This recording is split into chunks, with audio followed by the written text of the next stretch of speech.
Hello students, welcome back to my YouTube channel. मैं एलिश मादानी आज आपके लिए लेकर आया हूं बड़ी खुशखबरी आपके लिए। क्या है ये बड़ी खुशखबरी जो मैं आपको बताने वाला हूं? हाल ही में गवर्नमेंट ने एक लेटर पब्लिश किया है। ये लेटर देखिए, अभी हाल ही में आया है 19/11/2020। અગત્યનું છે, એક અગત્યનું લેટર આવ્યું છે તમારા લોકો માટે। હવે આ લેટરની અંદર શું છે એ બધું ગુજરાતીમાં છે, તો મારે તમારી માટે શું કરવાનું? इंग्लिश में आपको समझावવું પડશે, बिकॉज अपना जो चैनल है वो GSEB के इंग्लिश मीडियम के लिए पूरे वीडियोस बनाता है, राइट। मैं अभी थोड़ा गुजराती में बोला ताकि आपको लगे कि सर को गुजराती भी आती है। तो आपको मैं ये पूरा लेटर अभी समझाने वाला हूं। आपके लिए दिवाली के टाइम पे एक बड़ी खुशखबरी आई है। तो देखो इसके अंदर क्या है, इस लेटर के अंदर क्या है।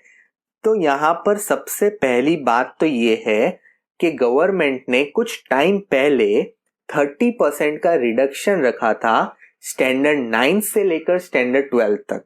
वो आप सभी को पता होगा, ठीक है। तो अगर नहीं पता है तो मेरी चैनल जो 9th-10th के लिए वर्क करती है, उस चैनल पर आप लोग को 9th-10th के रिडक्शन के वीडियोस मिल जाएंगे। और अगर वो रिडक्शन के वीडियो आपको देखने हैं तो आप चैनल पर जाकर देख सकते हो, ठीक है। तो ये पहला लिखा है। सेकेंडली ये लिखा है कि शैक्षणिक वर्ष 2021, ध्यान से सुनना, माटे धोरण 9, 10, 11 विज्ञान प्रवाह, सामान्य प्रवाह, 12 सामान्य प्रवाह परीक्षाना प्रश्नपत्रमा हेतुलक्ष्य प्रश्नपत्र પત્રણ 30% અને વર્ણનાત્મક પ્રશ્નો 70% જેટલું કરવામાં આવે છે। અગાઉ હેતુલક્ષ્ય પ્રશ્નપત્ર 20% સુધીનું હતું। ધોરણ 12 વિજ્ઞાન પ્રવાહમાં 50% હેતુલક્ષ્ય અને 50% વર્ણનાત્મક પ્રશ્ન પ્રમાણ યથાવત રહેશે। सर आपने तो काफी लंबा बाउंसर मार दीधो, बહુ ઊંચું નાખી દીધું सर, है ना। जो भाई બહુ ઊંચું નાખ્યું નથી, તમને बताई दो आमा શું છે। इसमें एक्चुअली ऐसा बोला है कि अब पैटर्न में थोड़ा चेंज है। अब पहले मैं अभी आपको प्रेजेंट सिनेरियो बताता हूँ। मैं 10th स्टैंडर्ड के रिलेटेड बताता हूँ ताकि आपको समझ में आए, और मेरा चैनल भी 10th स्टैंडर्ड के ऊपर काम करता है। देखो 10th स्टैंडर्ड के रिलेटेड क्या है कि अगर आप प्रेजेंट पेपर स्टाइल देखते हो तो एक 80 मार्क्स का पेपर आता है और 20 मार्क्स का इंटरनल होता है। तो इंटरनल को कोई छेड़छाड़ी नहीं है, वो जैसा है वैसा ही है। लेकिन जो 80 मार्क्स है उसके अंदर बात करते हैं। 80 मार्क्स के अंदर अभी जो है उसमें 16 मार्क्स के ऑब्जेक्टिव आते हैं। मतलब अकॉर्डिंग टू 20%, मतलब 80 मार्क्स का 20% ऑब्जेक्टिव आता है। मतलब आपको 16 मार्क्स के ऑब्जेक्टिव आते हैं। उसको चेंज करके, मतलब उसको बदल के अब कितना परसेंट कर दिया? 30% कर दिया। मैं अब किसकी बात कर रहा हूं? स्टैंडर्ड 10th जो बोर्ड्स के अंदर पेपर आता है उसकी। मतलब उसको बदल के क्या कर दिया? 30% कर दिया। मतलब 80 मार्क्स का 30%, तो कितना हो गया? 24 मार्क्स। उसको कर दिया। ये बात क्लियर हो गई। सेकेंडली आफ्टर दैट, उसके बाद दूसरा क्या बोला है? अब बचे जो 70%, मतलब कितने मार्क्स बच गए? 56 मार्क्स का रिटर्न पेपर आएगा। ये हो गया आपका 10th स्टैंडर्ड। दूसरा इसके अंदर लिखा है 12th स्टैंडर्ड। अब 12th स्टैंडर्ड का क्या है कि भाई 12th स्टैंडर्ड में ऐसा है कि पहले से 50% ऑब्जेक्टिव और 50% रिटर्न वो लोग का चल रहा था, उसका यथावत रखा। यथावत मतलब जैसा था वैसे रखा है, ठीक है। मैंने एक 10th स्टैंडर्ड का एग्जांपल दिया है, आप अपने हिसाब से समझ सकते हो। मैंने 10th का समझाया और 12th का समझाया, बिकॉज ये जो था वो बोर्ड के रिलेटेड था। 50 और 50% 12th साइंस में है, वो देख लेना। अभी यहाँ पर जो लिखा है वो धोरण 12 विज्ञान प्रवाह लिखा है, वो आपको खास ध्यान रखना है। बाकी तो आपको जो पहला सेंटेंस है वो देख के आप समझ जाओगे, ठीक है। सेकेंडली आपको दूसरा बताओ कि नेक्स्ट लिखा है इंटरनल ऑप्शंस के बारे में। क्या लिखा है? ધોરણ 9 થી 12 માં પ્રશ્નપત્રમાં વર્ણનાત્મક પ્રકારના પ્રશ્નો इंटरनल ऑप्शन बदले जनरल ऑप्शन आपी देवामां आवशे। इसका मतलब ये होता है कि आपके पास जहां दो ऑप्शन है, दो मतलब जैसे कि मान लो एक चैप्टर होता है क्वाड्रेटिक, मैं 10th की बात करूंगा, मेरी चैनल 10th पे ही काम करती है भाई, 10th स्टैंडर्ड और 9th स्टैंडर्ड पे खास काम करती है। तो ये जो 10th में समझो कि मान लो आपको एक चैप्टर होता है क्वाड्रेटिक, तो आपको जब एग्जाम में क्वेश्चन आते थे ना तो दोनों क्वाड्रेटिक के आते थे।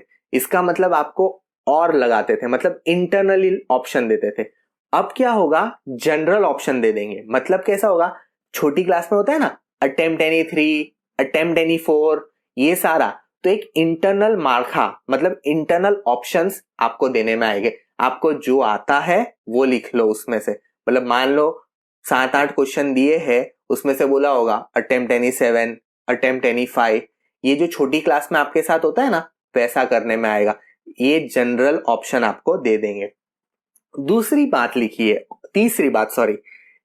बात ये लिखी है कि आपका पेपर पैटर्न, ब्लूप्रिंट और वेटेज थोड़े समय में आप तक आ जाएगा। तो ये बहुत ही अच्छी बात है कि थोड़े समय में हम लोग को वेटेज भी मिल जाएगा और ब्लूप्रिंट भी मिल जाएगी। ये आपका एक लिखा हुआ है।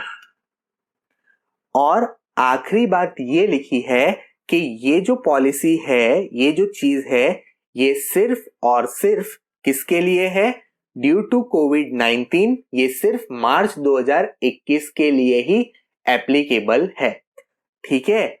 और आखिरी और एक और बात जो बड़ी इंपॉर्टेंट थी, जो गवर्नमेंट तक पहुंची और उन्होंने आपके हित में निर्णय लिया कि जो भी रिपीटर्स है, जो भी एक्सटर्नल एग्जाम्स दे रहे, ये पेपर पैटर्न प्लस उनके लिए ये जो स्टाइल है मतलब पेपर स्टाइल प्लस दूसरा ये जो रिडक्शन है वो उनके लिए भी एप्लीकेबल है। लेकिन एक चीज और लिखी है उसके अंदर, वो सिर्फ ये साल के लिए ही रहेगा, मतलब 2020-21 में अगर आप एग्जाम देते हो तो ही रहेगा, बाद में कुछ और होगा तो आपको अपडेट कर दिया जाएगा। लेकिन एट प्रेजेंट सिर्फ ये साल के लिए, मतलब अगर आप अभी 2021 में एग्जाम देते हो तो ही आपको ये लागू पड़ता है कोविड-19 की वजह से। तो ये था जो गवर्नमेंट से आपको पूरा अपडेट आया था। थोड़ा क्विक रिवीजन दे देता हूं, बहुत सारी चीजें थी, पॉइंट वाइज वापस बता देता हूं। मैंने जो भी बात की है ज्यादातर 10th के रिलेटेड थी, बिकॉज मेरी चैनल आपको पता है 10th के ऊपर काम करती है, 10th के GACB इंग्लिश मीडियम के लिए काम करती है। देखिए सबसे पहले मैं बात करता हूं कि मैंने 30% रिडक्शन का बोला, हर सब्जेक्ट में आया है, उसके वीडियोस बने हुए हैं, जाकर आप मेरी चैनल पर देख सकते हो। दूसरी बात करूंगा, 80 मार्क्स का पेपर आता था तो उसमें अभी प्रेजेंट में 16 मार्क्स के ऑब्जेक्टिव आते थे 20% के हिसाब से, लेकिन अब क्या होगा, अब 30% के हिसाब से आएगा। और दूसरा मैंने बात की 56 मार्क्स का रिटर्न होने वाला है और विथ जनरल ऑप्शन, मतलब पहले इंटरनल ऑप्शन था, अब क्या हो जाएगा, जनरल ऑप्शन हो जाएगा। तीसरा पेपर पैटर्न, ब्लूप्रिंट और वेटेज कुछ टाइम में आप तक आ जाएगा। रिपीटर, डिस्टेंस लर्निंग, एक्सटर्नल, सबको ये पेपर पैटर्न और रिड्यूस सिलेबस लागू पड़ेगा। और आखिरी बात, ये पूरा जितनी चीज आपको समझाई है ये सिर्फ 2021 के लिए ही रहेगा, मतलब अगर आप 2021 में एग्जाम देते हो तो आपको ये लागू पड़ेगा। तो मेरे ख्याल से आपको पूरा समझ में आ गया है। इस वीडियो के थ्रू मैंने आपको इतना समझाने की ट्राई की है। चलिए तो इसी के साथ यहाँ पर वीडियो को एंड करते हैं। अगर वीडियो अच्छा लगा है यार तो लाइक जरूर कर देना, आप तक ऐसी इंफॉर्मेशन मैं पहुंचाते रहता हूँ। GACB के लिए तो शेयर जरूर कर देना यार, और आपको खुशियां बांटते रहिए, दिवाली का टाइम चल रहा है, खुशियां बांटते रहिएगा। जल्द ही मैं आपके लिए साइंस के वीडियो लाने वाला हूं, कंटेंट आना चालू हो जाएंगे, बस थोड़ा वैकेशन एंजॉय कर लीजिए। मंडे से फिर से मिलेंगे यही चैनल पर, ताकि आपको अपना GACB का प्रिपरेशन जोर शोर में शुरू करेंगे। चलिए इसी के साथ thank you so much for watching, share कर देना, हर जगह इसको फैला देना। Thank you so much.